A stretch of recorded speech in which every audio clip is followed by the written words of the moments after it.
Você acredita em Deus? Eu queria muito saber isso. Caralho, essa pegou pesado. Eu queria muito saber isso. Cara, então, eu não tenho uma opinião muito formada sobre isso ainda. Meus pais são religiosos, eu cresci em igreja, tá? Muita gente talvez não saiba disso. Inclusive, toquei bateria na igreja.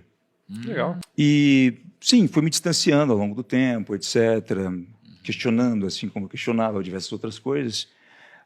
E hoje eu não tenho uma conexão muito direta, mas, sim, acredito em algo maior. Você teve coisas na infância dentro da igreja que te machucaram, que te fizeram de alguma forma se afastar? Que você Sim. olhou e falou, puta, não acredito, olha só, estão falando de Deus Sim, e etc. sim. Tiveram, né? E aí, como a maioria das pessoas, eu reuni alguns padrões que se condiziam também com o que estava fora dali. E aí, enfim, cheguei a algumas conclusões. Sim. Mas é legal a gente nunca confundir, né? Assim, já que você tem fé, eu me permito dizer isso, né? Que às vezes a gente confunde as coisas, e não que seja o seu caso, mas talvez seja de muitas pessoas, né? A gente, às vezes, é magoado pelas pessoas e não por Deus. E Exato. a gente considera Culpa a quase como se instituição, fosse, pô, é Deus. Não, as pessoas e não Deus, né? São coisas completamente diferentes, né? E, cara, e você, assim... Você tem momentos de tristeza profunda? Tenho. Quando que aparecem esses momentos? Parecem momentos de extrema pressão, sabe? Pressão por imaginar que, de algum modo, eu não vou conseguir dar conta daquilo, e o não dar conta daquilo envolve me abdicar de um futuro que eu tenho a expectativa de um dia conseguir. Eu tenho muito o apreço ao tempo. Então, se eu começo a fazer uma coisa, eu vou começar a contar os dias que eu estou fazendo aquilo, para que, se eu pensar em desistir, a minha mente já me joga a seguinte frase: você já gastou X dias nisso. Vai jogar fora? Onde eu quero chegar? Eu sou muito aficionado com essa questão de tempo. E quando eu chego nesses momentos de inflexão, de tristeza, cara, eu dou um salto muito rápido de volta. Alguns dias eu passei por algumas pressões que, literalmente, Tiago, de 10 mil pessoas que eu conheço, eu sei de uma que poderia aguentar. Mas eu demorei horas para me recuperar. Horas. Talvez minutos. E eu sou muito do fake it until make it também. Então, eu tenho, sim, em alguns momentos, uma capa que faz com que o externo se conflite com o interno. Então, o externo, às vezes, vem primeiro, o interno vem depois, porque um acaba puxando o outro. Entende o que eu quero dizer? Então, não é o tempo todo, por exemplo, só o interno e depois o externo, nessa questão de confiança, ou eu estou demonstrando uma pessoa aqui que eu não sou, por exemplo. E eu passo por esses momentos sozinho, sinceramente. Passo por esses momentos bem sozinho, refletindo comigo mesmo. Um dos meus principais hobbies é ficar sozinho. Eu adoro ficar sozinho, cara. Mas sozinho mesmo. E, tipo, algumas pessoas até perguntam, cara, você gosta muito de viajar? Eu gosto, mas sabe que uma coisa que eu gosto mais é de não fazer nada. Nada, literalmente nada. Qual que é o seu cronograma hoje? Cara, não sei, cara. Isso raramente acontece. Mas esses dias, por exemplo, em ocasiões em que eu estou sozinho, eu acabo utilizando meio que um mentor, talvez o Tiago Finch do futuro, que vai estar olhando para aquele momento e dizendo, cara, isso era simples, é fácil passar por isso, ou a solução está aqui. Então, é assim que eu lido com esses momentos, sabe? Quando você fica sozinho, assim, o que você gosta, o que você sente quando está sozinho? Cara, criatividade. Criatividade. Minha mente é muito criativa. Tanto é que eu tenho dificuldade para dormir todos os dias, insônia, há muito tempo. Eu deito na cama, demoro 40 minutos para dormir. Minha mente fica girando o tempo todo.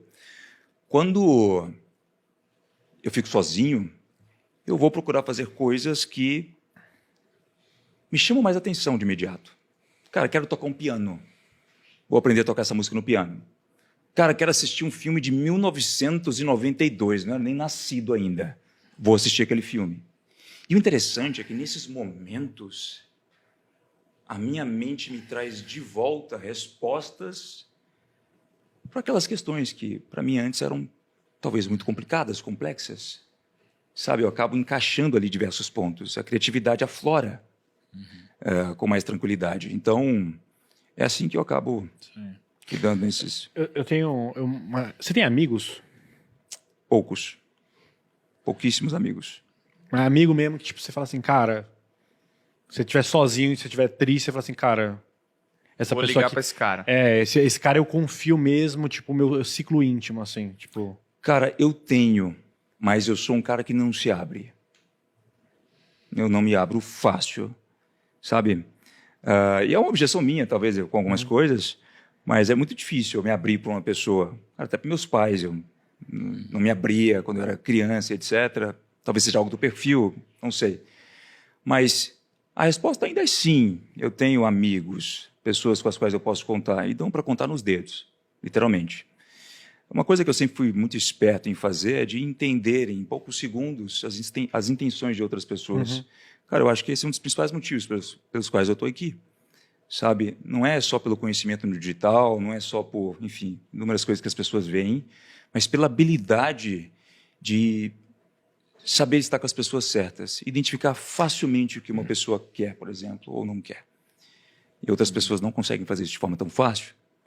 Então, eu tenho pouquíssimos amigos. Pessoas que eu posso contar de verdade são poucas. Como que era a sua relação assim com seus pais na infância? Assim, eles eram casados? Sim, são casados até hoje. São casados. E aí vocês tinham uma relação de que você falou que você não se abria muito assim com eles, né? Como que era essa relação? Você ficava mais fechado, mais sozinho? Vocês faziam... Na verdade, eu sempre fui muito extrovertido. Extrovertido. Sempre fui o cara, por exemplo, que na escola, no dia que eu faltava, a escola ficava triste. O colégio inteiro, praticamente. Então, era aquele cara mais popular, etc., extrovertido, com os meus pais também a mesma coisa. Nos momentos de dificuldade, nos momentos em que, cara, eu chorava sozinho, eu não procurava... Exato. Não procurava expor aquilo para ninguém. Por exemplo, eu passei por algumas dificuldades quando eu comecei no digital, algumas inseguranças, em alguns momentos que eu literalmente cheguei à conclusão que eu não iria conseguir. E eu não explanava aquilo para alguém, sabe? Era eu ali comigo mesmo. Então, o nível de abertura que eu tenho para coisas que me deixam tristes e etc., ele é bem fechado. Mas para os outros assuntos, etc., sou completamente aberto.